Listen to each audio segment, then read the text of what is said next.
ओम शांति। आज 11/7/2025 की मुरली है। मुरली में मीठे बाबा ने कहा, मीठे बच्चे, पहले पहले सबको बाप का सही परिचय देकर गीता का भगवान सिद्ध करो, फिर तुम्हारा नाम बाला होगा। आज का प्रश्न है, तुम बच्चों ने चारों युगों में चक्र लगाया है, उसकी रस्म भक्ति में चल रही है। बाबा ने कहा वो कौन सी है? उत्तर है, तुमने चारों युगों में चक्र लगाया है वो फिर बाबा ने कहा सब शास्त्रों में चित्रों आदि को गाड़ी में रख चारों ओर परिक्रमा लगाते हैं, फिर घर में आकर सुला देते हैं। तुम ब्राह्मण देवता क्षत्रिय बनते हो। इस चक्र के बदले उन्होंने परिक्रमा दिलाना शुरू किया। ये भी रस्म है। बाबा ने कहा ये आपने जो किया है, तो बाबा ने कहा जो आपने पुरुषार्थ किया है, तो हम बाबा ने कहा इस समय आपका भक्ति मार्ग में गायन चल रहा है। ओम शांति। रूहानी बाप बैठ रूहानी बच्चों को समझाते हैं। जब कोई को समझाते हैं तो पहले ये क्लियर कर दो कि बाप एक है। पूछना नहीं है कि बाप एक है व अनेक है। हम सबका पिता परमात्मा एक है। बाबा ने कहा सिद्ध कर दो, हम सब आत्माओं का बाप एक है। सभी ने ऊपर की ओर इशारा किया। बाबा ने कहा फिर अनेक नहीं है ना? ऐसे तो नहीं अनेक कह देंगे, कहना ही एक बाप को है। रास्ता गॉड फादर है, वह सब आत्माओं का बाप है। पहले पहले ऐसे नहीं कहना चाहिए कि वह बिंदी है, वो हम सबकी आत्माओं का पिता परमात्मा है। इस पे फिर मूझ पड़ते हैं कि जब बिंदी है तो फिर क्या? बाबा ने कहा पहले पहले ये अच्छी रीति समझाओ, दो बाप है। एक लौकिक में हम आप सबका शरीर का अपना अपना है, एक है अलौकिक जो सबका मालिक एक परमपिता परमात्मा है। हम सबके पिताओं का भी पिता, इसीलिए उसको कहते परम पिता, वो सबका पिता है। फिर बाबा ने कहा तो हर एक का होता है ना, तो पारलौकिक तो सबका एक बाप है। हर एक का अलग अलग नहीं, यहाँ शरीर से तो अलग अलग है, लेकिन आत्मा का पिता परमात्मा सबका एक है। चाहे कोई किसी जाति का हो, चाहे किसी धर्म का हो, क्योंकि जाति भेद, धर्म भेद, भाषा भेद ये सब यही हुआ है। परमात्मा के घर से कुछ भी हमको भेद नहीं मिला था। सब एक को ही याद करते हैं। पहले पहले ये पक्का निश्चय कराओ कि फादर है स्वर्ग की रचना करने वाला, वह यहाँ आएंगे स्वर्ग का मालिक बनाने, जिसको शिव जयंती भी कहते हैं। ये भी तुम जानते हो, स्वर्ग का रचयिता भारत में ही स्वर्ग रचते हैं, जिसमें देवी देवताओं का ही राज्य होता है। तो पहले पहले बाप का ही परिचय देना है। उनका नाम है शिव। गीता में भगवान वाच है ना। पहले पहले तो ये निश्चय कराए लिखा लेना चाहिए, गीता में है भगवान वाच, मैं तुमको राजयोग सिखलाता हूँ, अर्थात नर से नारायण और नारी से लक्ष्मी बनाता हूँ। बाबा ने कहा ये और कोई भी बना नहीं सकते, क्योंकि ये एक राजयोग में ही क्षमता है और वो योग सिखलाने वाला एक परमपिता परमात्मा है। जब हम आप राजयोग सीखते हैं तो हम सब मनुष्य आत्माएं देव पद की प्राप्ति होती है। भगवान कौन है फिर ये भी समझाना होता है। सतयुग में पहले नंबर में है लक्ष्मी और नारायण। फिर बाप कहते, जरूर वही 84 जन्म लेते लेते पीछे पीछे और धर्मों में मिल गए। फिर बाप कहते, उन्हों के इतने जन्म हो ना सके, पहले आने वालों के ही 84 जन्म होते हैं, पिछाड़ी में आने वालों के 84 जन्म नहीं होते। किसी तो के तो 20-21 होते, किसी के तो 50-60 होते। और बाबा ने कहा कोई कोई ऐसी आत्माएं जिनका केवल एक ही जन्म होता है। फिर बाप कहते, सीखते नहीं हैं, जरूर संगम पर ही सीखते होंगे, तो पहले बाप का परिचय देना है। जैसे आत्मा देखने में नहीं आती, वैसे परमात्मा को भी देख नहीं सकते, लेकिन जानते हैं। अगर कोई भी बात कहो तो सबका इशारा ऊपर की ओर होता, अब ऊपर वाला जाने, सबका मालिक एक है। बाबा ने कहा भल नहीं दिखता, लेकिन समझते सब है, समझ सकते हैं। वैसे परमात्मा को भी देख नहीं सकते, लेकिन बुद्धि से समझते हैं ना। वह हम आत्माओं का बाप है। उनको कहा ही जाता परम आत्मा, वह सदैव पावन है। उनको आकर पतित दुनिया को पावन बनाना होता है, तभी वो कलयुग के लास्ट में आते अपने वायदे अनुसार दुखी अशांत आत्माओं को अपना परिचय कराए, उनको सुख शांति की दुनिया में ले जाने का प्रॉमिस करते। और बाप कहते, उन पर जो विकर्मों का पाप कर्मों का बोझा है, बाप की याद से वो धीरे धीरे चुकतू होता जाता है। फिर बाप कहते, पहले बाप एक है ना, ये सिद्ध कर बताने से गीता का भगवान श्री कृष्ण नहीं है, वह भी सिद्ध हो जाएगा।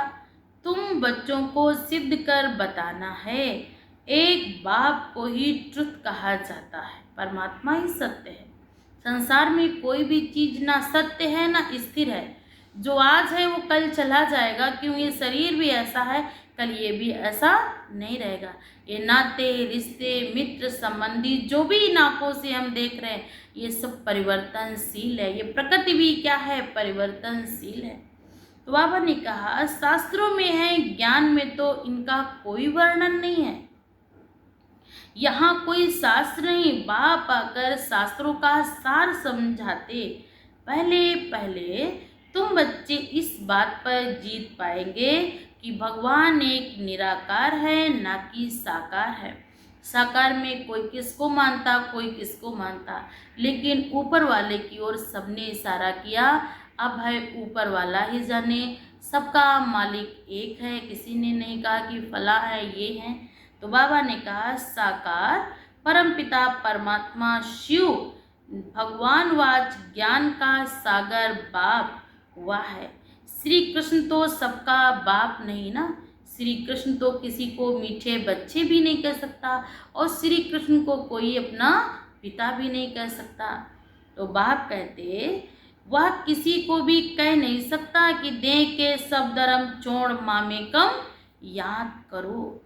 बाबा ने कहा वह बहुत सहज बात है, परंतु मनुष्य शास्त्र आदि पढ़कर भक्ति के पक्के हो गए हैं, भक्ति में पक्के हो गए। आजकल शास्त्रों आदि में गाड़ी में रखकर चित्र परिक्रमा कराते हैं, चित्रों को ग्रंथ को भी परिक्रमा दिलाते हैं, फिर घर में लाकर सुलाते हैं। अभी तुम बच्चे जानते हो हम देवता थे, फिर देवता से बाबा ने कहा क्या बने, छत्री, छत्री से फिर शूद्र। बाबा ने कहा ये चक्र चलता रहता है। ये क्या चला हमारा, ब्राह्मण, छत्री, वैश्य, शूद्र। बाबा ने कहा ये क्या चला, चक्र चला। तो बाबा ने कहा चक्र के बदले फिर परिक्रमा दिखा दी, घर में ले जाकर रखते हैं। उनका एक ही दिन मुकर्रर रहता जब परिक्रमा दिलाते हैं। तो पहले पहले ये सिद्ध कर बताना है कि श्री कृष्ण भगवान वाच नहीं, परंतु शिव भगवान वाच है। परमात्मा शिव है, क्योंकि जब स्पष्ट जो अर्जुन ने कृष्ण से पूछा कि आपका धाम कहाँ है, तो उन्होंने कहा मम धामम परम धाम। तो परम धाम तो निराकार परमात्मा का धाम है। कृष्ण का तो धाम कहाँ दिखाया गया? मथुरा में। तो बाबा ने कहा कि कहो समझाओ कि गीता का भगवान कृष्ण नहीं, शिव परमात्मा है। शिव पुनर्जन्म रहित हैं, वो आते हैं जरूर है, परंतु उनका जन्म दिव्य और अलौकिक है।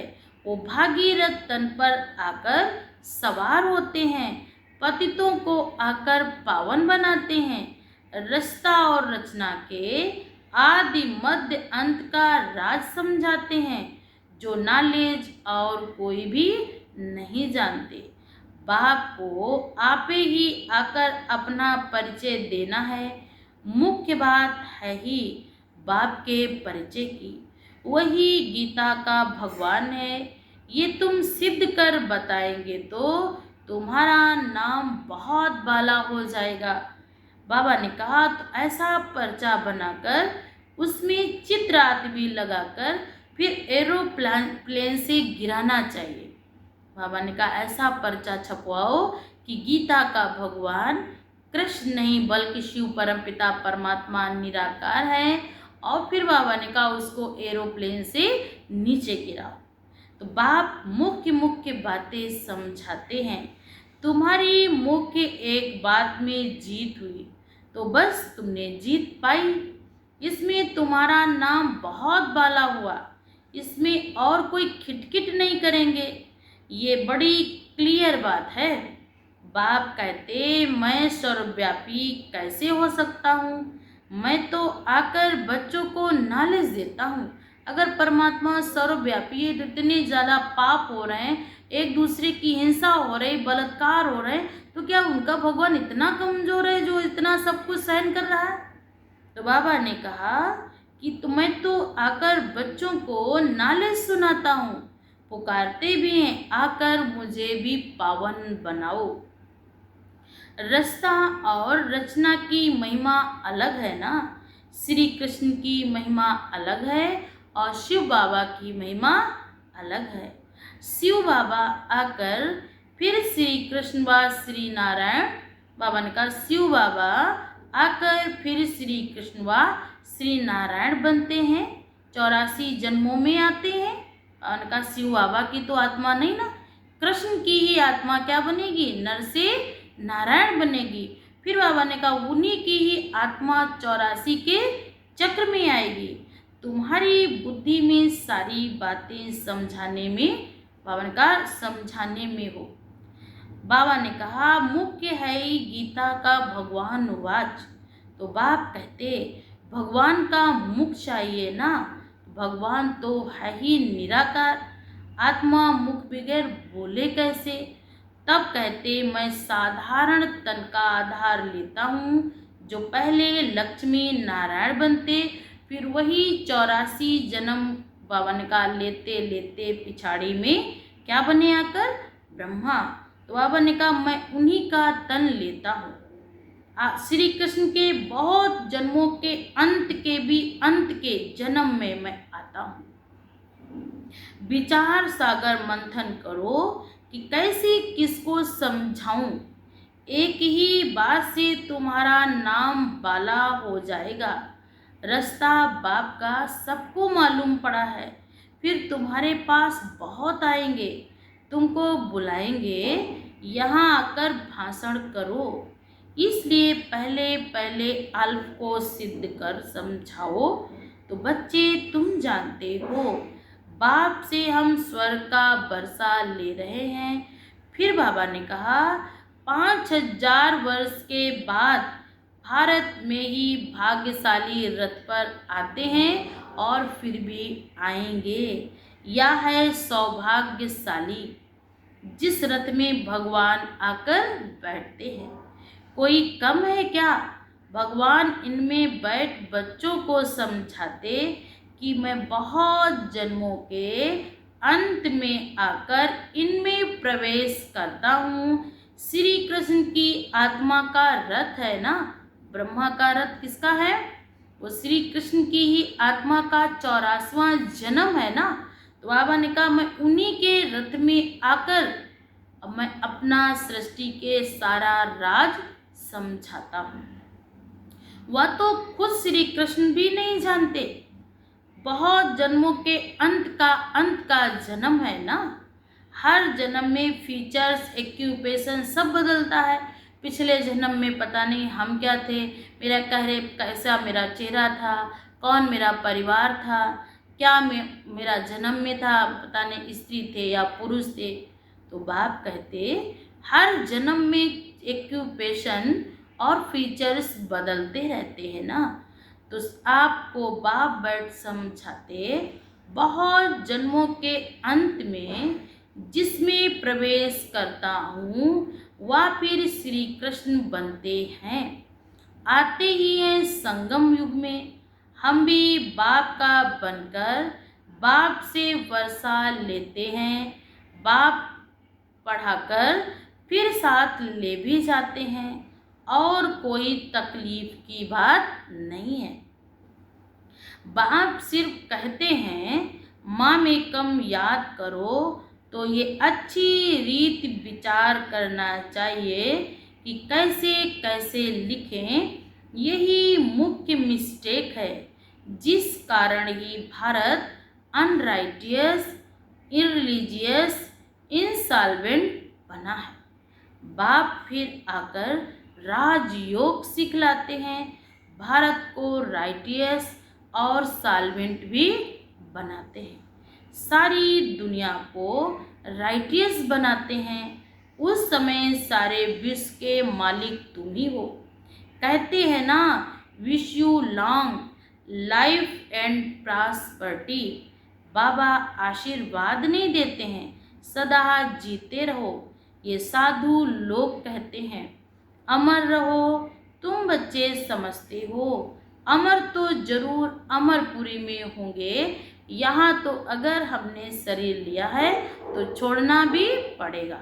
तो बाबा ने कहा जैसा आप पुरुषार्थ करेंगे वैसा ही आप आगे बढ़ते जाएंगे।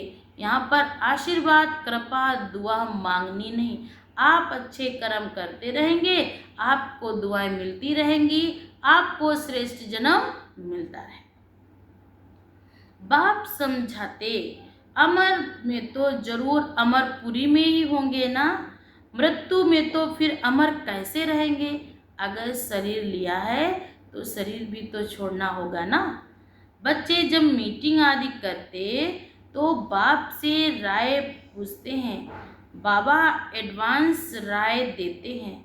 सब अपनी अपनी राय लिख भेजें, फिर भल इकट्ठे भी हों। राय तो मुरली में लिखने से सबके पास पहुंच जाएगी। अगर अपने अपने विचार लिखें तो आपने कहा अगर मुरली में होंगे तो मुरली तो यही जो हम कह रहे हैं वही देश में विदेश में जहाँ भी बाबा के सेंटर होंगे बाबा की मुरली यही बोलोगे। भल बोलने वाला अलग हो सकता है लेकिन परमात्मा के बोल यही होंगे। बाबा ने कहा 2-3 हजार खर्चा बच जाए। इन 2-3 हजार से तो 2-3 हजार सेंटर खोल सकते हो।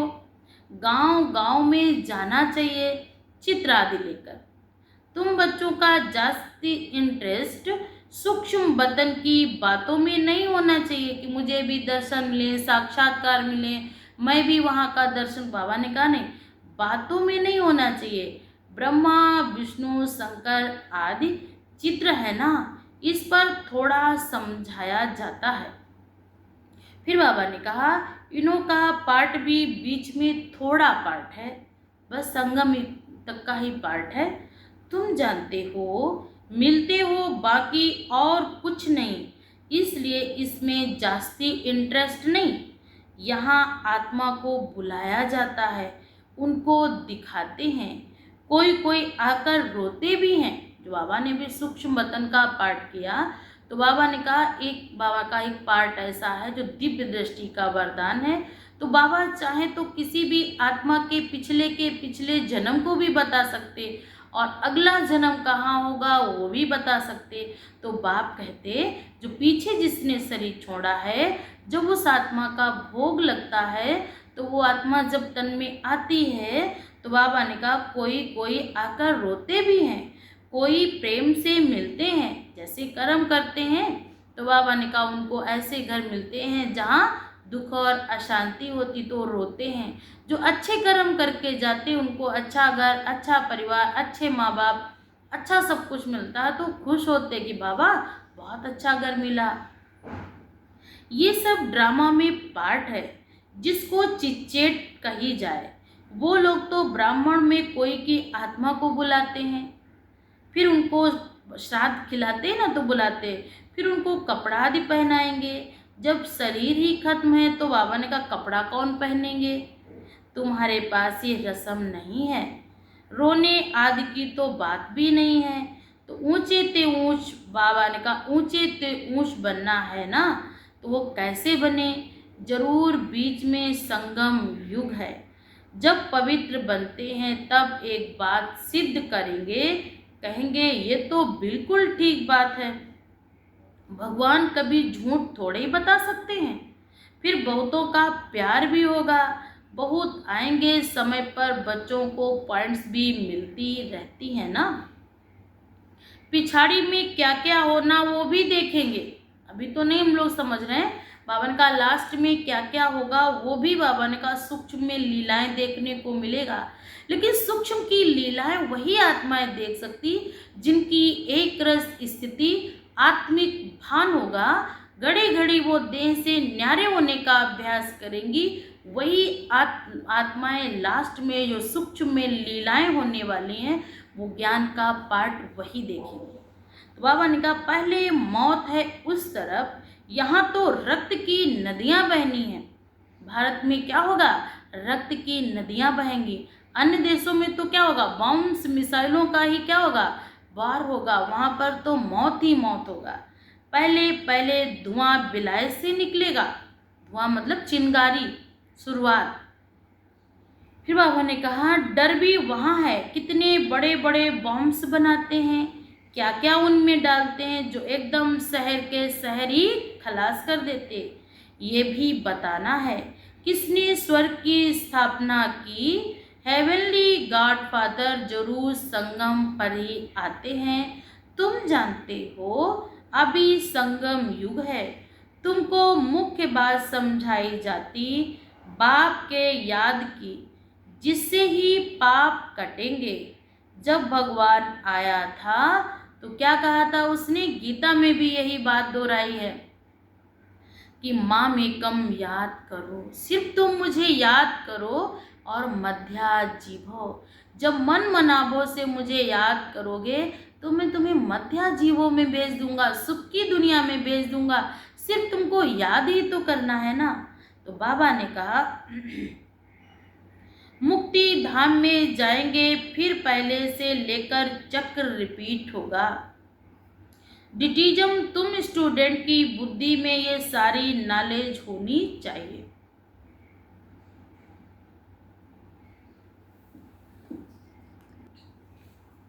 ओम शांति। बाबा ने कहा अनेका अनेक धर्म होंगे, अनेक मतें होंगी, या एक धर्म ही स्थापन से स्थापना होता है। द्वैत की बात नहीं है, ये रूहानी नॉलेज है। रूहानी बाप बैठ समझाते हैं। तुम बच्चों को खुशी में रहना चाहिए। तुम जानते हो बाप हमको पढ़ाते, तुम अनुभव से भी कहते हो। ये शुद्ध अहंकार होना चाहिए। भगवान हमको पढ़ा रहे हैं और क्या चाहिए। जबकि हम विश्व के मालिक बनते हैं तो खुशी क्यों नहीं रहती। ये निश्चय में कहाँ कहाँ संशय है। बाप में संशय नहीं लाना चाहिए, माया संशय में लाकर भुला देती है। बाबा ने समझाया है माया आँखों द्वारा धोखा देती है ना। अच्छी चीज़ देखेंगे तो दिल में बाबा ने कहा वित वित करेंगे। खाएं, आँखों से देखते हैं तब क्रोध आ जाता है मारने के लिए। आंखें ही नहीं तो मारे कैसे। आँखों से देखते हैं तो लोभ मोह भी होता है। मुख्य धोखा देने वाली आंखें हैं ना, इन पर पूरी नजरें रखनी चाहिए। आत्मा को ज्ञान मिलता है तो फिर बाबा ने कहा ऐसे नहीं है कि आंखों को निकाल देना है। तुम्हें आंखों को ही क्रिमिनल से सिविल बनाना है, क्योंकि आंखें ही सुख भी देती हैं, तो आंखें भी जब क्रिमिनल होती हैं तो दुख भी देती हैं। अच्छा, मीठे मीठे सिकिलधे बच्चों प्रति माता पिता बाप दादा का याद प्यार और गुड मॉर्निंग। रूहानी बाप की रूहानी बच्चों को नमस्ते। हम सब रूहानी बच्चों की तरफ से रूहानी माता पिता बाप दादा का याद प्यार और गुड मॉर्निंग। नमस्ते बाबा, नमस्ते, शुक्रिया बाबा, शुक्रिया। नंबर 1 है धारणा के लिए मुख्य सार। सदा इसी नसीबा खुशी में रहना है कि हमको भगवान पढ़ाते हैं। हमको किसी देहधारी, बाबा ने कहा हमको किसी भी बात में संशय बुद्धि नहीं होना है और शुद्ध अहंकार रखना, क्योंकि हमको पढ़ाने वाला स्वयं निराकार परमात्मा है। नंबर 2, सूक्ष्म वतन की बातों में ज़्यादा इंटरेस्ट नहीं रखना है। आत्मा को सतो प्रदान बनाने का पुरुषार्थ करना है। आपस में राय कर सबको बाप की सही पहचान देनी है। आज का वरदान है पास विद ऑनर बनने के लिए पुरुषार्थ की तीव्र गति और ब्रेक पावरफुल रखने वाले यथार्थ योगी भव।